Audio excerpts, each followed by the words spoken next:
বাংলাদেশ জাতীয়তাবাদী যুবদলের ৪৭তম প্রতিষ্ঠাবার্ষিকী উপলক্ষে সাতক্ষীরায় বর্ণাঢ্য র্যালি অনুষ্ঠিত হয়েছে। শনিবার বিকেল ৪টায় সাতক্ষীরা শহরের সঙ্গীতা মোড় থেকে র্যালিটি শুরু হয়ে নিউ মার্কেট হয়ে খুলনা রোড মোড় অফিস চত্বরে গিয়ে শেষ হয়।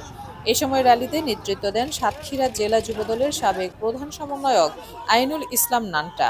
এছাড়াও উপস্থিত ছিলেন জেলা যুবদলের নেতা ফরিদ, আলিম, সদর থানা যুবদলের প্রিন্স, খোরশেদ জিয়া, পৌর যুবদলের উজ্জ্বল ও কবির সহ তালা উপজেলা যুবদলের আতিয়ার, মন্টু, আনিস প্রমুখ। র্যালি শেষে সংক্ষিপ্ত সমাবেশে আইনুল ইসলাম নান্টা বলেন, সাতক্ষীরা যুবদল আজ সুসংগঠিত। আমরা তারেক রহমানের সৈনিক হিসেবে ধানের শীষের বিজয় নিশ্চিত করতে বদ্ধপরিকর।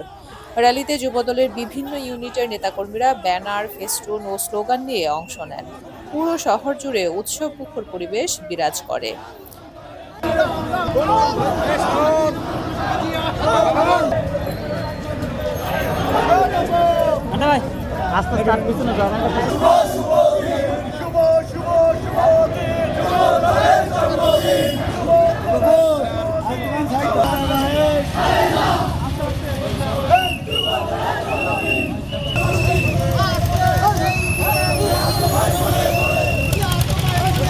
বাংলাদেশের তরুণ প্রজন্মের কাছে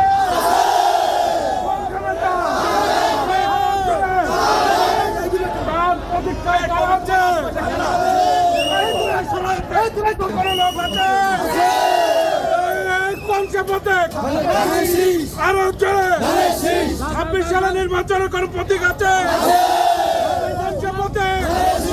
আরো জোরে সবাই বলো, আগামী দিনে প্রধানমন্ত্রী হওয়ার লোক আছে।